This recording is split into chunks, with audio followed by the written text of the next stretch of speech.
et bienvenue dans cette nouvelle vidéo des news. Mais toi là, t'es pas encore abonné? T'attends quoi là? Vas-y, abonne-toi. Non, moi j'attends. Allô? Non, tu me déranges pas du tout. Non, j'attends qu'il s'abonne. Non, j'ai 15 secondes. T'as encore des choses à dire? Ouais, bon allez. Oui, je pense que c'est fait, donc je te laisse. Alors, c'est ok? Bon, en tout cas, t'as eu bien raison de t'abonner parce qu'aujourd'hui, on va parler de plein de choses. On va parler de pluie de débris dans l'espace, d'un concert avec 12 000 musiciens, d'animaux de compagnie au travail. Et cerise sur le gâteau, on sort une nouvelle séquence avec Lyrim, notre psychopédagogue qui va parler avec toi de ton corps, d'amour, de sentiments, ça va être génial. Et pendant ce temps-là, moi je ressors le nouvel accessoire hyper tendance de 2021, le masque. Ça me va bien, non? Nos dirigeants politiques ont décidé de nouvelles mesures en matière du port du masque. Des décisions qui vous concernent aussi. Dans les transports en commun, comme le bus ou le train, le masque sera obligatoire à partir de 10 ans. Dans les lieux publics intérieurs aussi, comme les magasins et le cinéma. À l'école par contre, enfin, pour les écoliers francophones, pas de masque en classe pour les moins de 12 ans. Une décision qui réjouit beaucoup d'entre vous. Pour moi, le masque, j'ai pas envie de le mettre parce que l'année dernière, j'étais en France et je devais porter le masque là aussi. Et comment c'était? C'était énervant. Ça m'aurait pas vraiment plu parce que ça dérange vraiment beaucoup le masque. J'aimerais pas trop parce que ça étouffe alors un peu toute la journée et aussi parce qu'on comprend pas quand on parle. Alors si à chaque fois c'est pour le retirer quand on parle, ça sert à rien. Par contre, les écoliers flamands devront porter le masque partout à partir de 10 ans. Masque qui était l'un de nos mots du jour. Bon les gars, on est que 4, mais on s'inquiète pas, on va battre ce record Fingersin de Nice.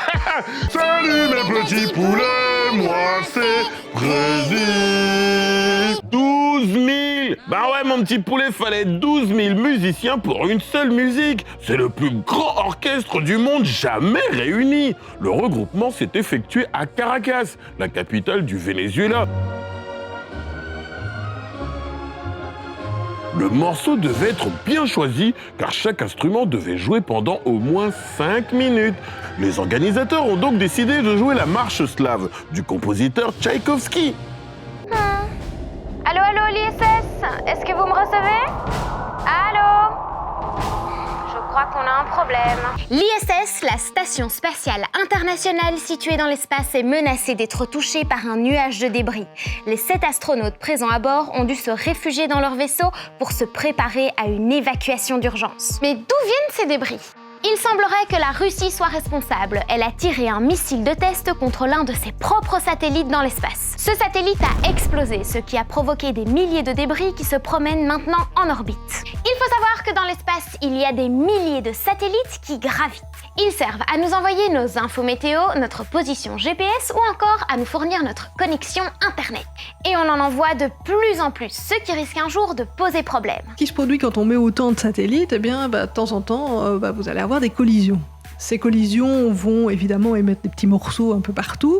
Ces petits morceaux vont faire de nouvelles collisions. Et ce qui finit par se produire, c'est un peu ce qu'on voit dans le film Gravity, c'était qu'une collision en entraînant une autre, ça commence à devenir trop encombré au-dessus de nos têtes. Du coup, si on continue à faire exploser des satellites là-haut, leurs débris risquent de causer aussi des collisions, comme avec la Station Spatiale Internationale, l'ISS, qui était l'un de nos mots du jour. Non, arrête ce que tu fais, explique-moi, qu'est-ce que tu fais? Oui, je t'ai promis de t'amener à mon travail, mais tu peux pas y aller en volant, je te le rappelle, t'es pas un aigle, un poulet. Allez, fais pas ta forte cuisse, là on va en voiture. Allez!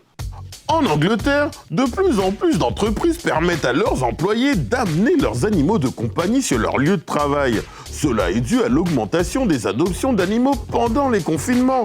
Pour ne pas laisser ses chiens, chats et autres copains à 2 voire 4 pattes seuls à la maison, des aménagements sont réalisés dans certaines entreprises. Ouais, calmos les pépitos! Bien sûr que vous aurez droit à votre poulailler dans le studio des news.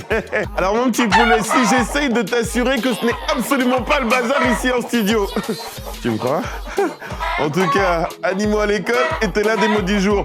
Calmez-vous! Notre prochain mot du jour n'est pas un mot, mais un invité. Salut Lyrim! Souvenez-vous, on vous avait demandé de lui poser toutes les questions que vous vouliez, même les plus intimes. Eh bien, tous les vendredis, il y répond.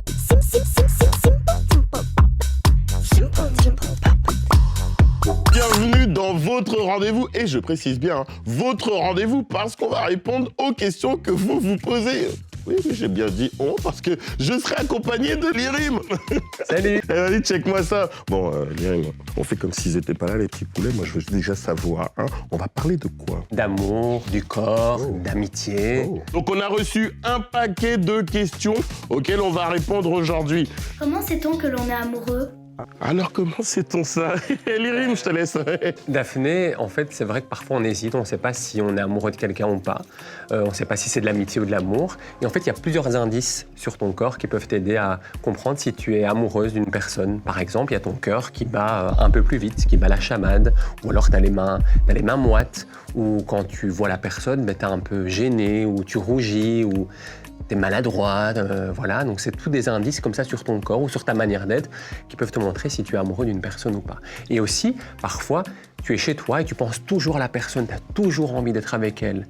Donc dès que tu penses à elle, ben voilà, tu deviens toute bizarre et tu te dis j'ai hâte de la retrouver demain à l'école ou au sport. Ça dépend où tu peux retrouver ton amoureux ou ton amoureuse. Tu sais, je me rappelle d'une situation où c'était à l'école. J'étais dans le couloir, tu sais, ce couloir où on range toutes nos affaires. Et là, je prenais le virage et tout d'un coup, je la vois. Oh! Choc intersidéral, tu me demandes si je mange du poulet ou pas. Je ne sais plus, je savais même plus comment je m'appelais. Ah oui, t'étais amoureux?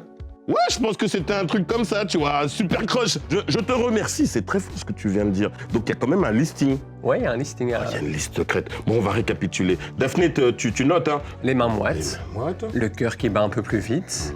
Ouais, on sent un petit peu maladroit, on pense toujours à la personne. Alors, Daphné, tu sors de chez toi avec cette super liste, hein? Si elle a coché tous les éléments et que c'est OK? À mon avis, c'est que t'es amoureuse. Eh ben, merci Daphné pour cette vidéo. Hein. On se revoit la semaine prochaine, hein? L'Irim, Prési, tout est OK. C'est déjà la fin de cette vidéo, j'espère qu'elle t'a plu et comme tu as eu le temps au tout début de t'abonner, ben maintenant il n'y a plus qu'à commenter et partager, ok? Allez, ciao!